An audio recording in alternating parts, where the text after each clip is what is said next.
अक्सर पूछा जाता है कि जब भी टेस्ट करते हैं विटामिन डी हमेशा लो आता है। तो विटामिन डी को करेक्ट करना चाहिए या छोड़ देना चाहिए, क्योंकि जितनी बार भी हम विटामिन डी का सप्लीमेंट लेते हैं थोड़े टाइम के बाद देखते हैं कि फिर से विटामिन डी का लेवल जो है वो गिर गया है। तो उसको नॉर्मल रखना ज़रूरी है भी या नहीं है, और अगर उसको ज़रूरी है और हम सप्लीमेंट ले रहे हैं तो भी वो कम बार बार क्यों हो जाता है।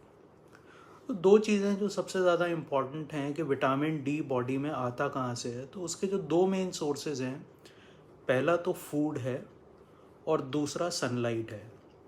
ये दो सोर्सेज मेन है जहाँ से कि विटामिन डी बनता है।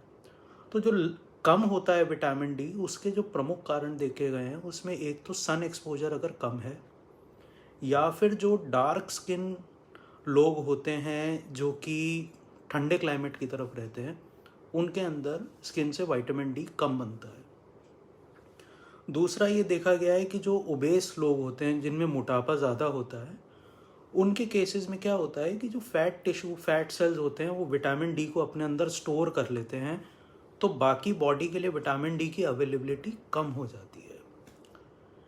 थर्ड पॉइंट है कि फैट डाइट जो होती है, जो कोलेस्ट्रॉल होता है, कोलेस्ट्रॉल से विटामिन डी बनता है। कोलेस्ट्रॉल बहुत इम्पॉर्टेंट है। तो जो कि ज़्यादातर फैट फ्री डाइट ले रहे हैं, फैट का कंजम्पशन कम है, कोलेस्ट्रॉल का कंजम्पशन कम है, उस वजह से भी विटामिन डी के अंदर मात्रा शरीर में कम हो जाती है।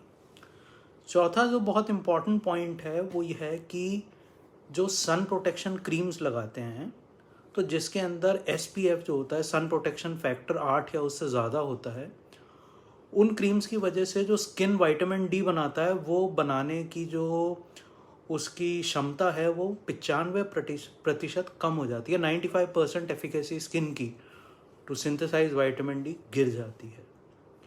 और लास्ट पॉइंट है कि जैसे जैसे एज करते हैं, एजिंग पॉपुलेशन बढ़ रही है, सो एजिंग के साथ स्किन की विटामिन डी बनाने की क्षमता कम हो जाती है। सो ये तो सोर्सेज और अवेलेबिलिटी की बात हो गई। दूसरा इंपॉर्टेंट पॉइंट है जो विटामिन डी होता है उसका एक्टिवेशन होना ज़रूरी है, इससे पहले कि वो अपने प्रमुख कारण शरीर में कर पाए। सो जो पहला एक्टिवेशन होता है विटामिन डी का, इनएक्टिव विटामिन डी को एक्टिव करने का, वो लिवर में होता है, और सेकंड एक्टिवेशन होता है किडनी के अंदर। तो लास्ट पॉइंट ये है, जिनके अंदर लिवर या किडनी की डिजीजेज हैं या जो कम फंक्शन कर रही हैं, उन पेशेंट्स के अंदर भी एक्टिव फॉर्म विटामिन डी का कम होगा, तो विटामिन डी के इफेक्ट्स बॉडी में कम होंगे। सो इम्पॉर्टेंट विटामिन डी किस लिए है, तो मेन तो जो होता है कैल्शियम मेटाबॉलिज्म ये करता है, कैल्शियम की मात्रा शरीर में ठीक रखता है। कैल्शियम ब्रेन के लिए ज़रूरी है, नर्व्स के लिए ज़रूरी है, बोन्स के लिए, हार्ट फंक्शन, सब में कैल्शियम की रिक्वायरमेंट होती है। उसके अलावा जो होता है मसल्स के अंदर विटामिन डी इम्पॉर्टेंट होता है। और फिर आपकी इम्यूनिटी रेजिस्टेंस जो है उसके लिए विटामिन डी बहुत इंपॉर्टेंट होता है। तो जैसे जैसे इम्यूनिटी रेजिस्टेंस आपकी बढ़ेगी, ऑटो इम्यून डिजीजेज आपकी कम हो जाती हैं। जो ब्लड प्रेशर है उसको भी कंट्रोल करता है विटामिन डी।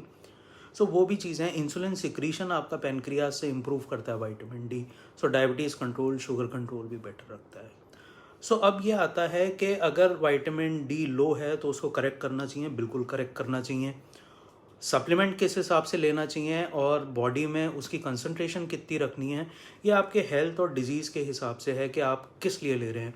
जैसे नॉर्मल जो की है विटामिन डी की रिक्वायरमेंट डेली यूज़ के अंदर 400 यूनिट के आसपास की होती है।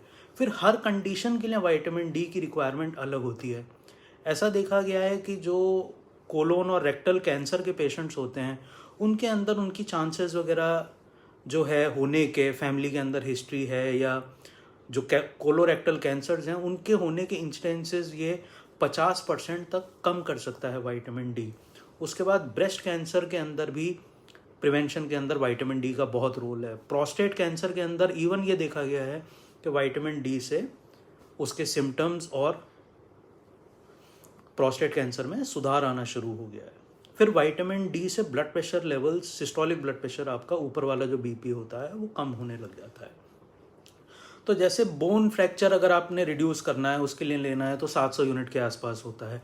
बाकी सब कंडीशंस के लिए जो डेली रिक्वायरमेंट विटामिन डी की होती है वो काफ़ी वेरी करती है, बिटवीन 1000 से 4000 5000 यूनिट्स तक डेली का। सो वो जनरली आपको डॉक्टर की सलाह से ही लेना चाहिए।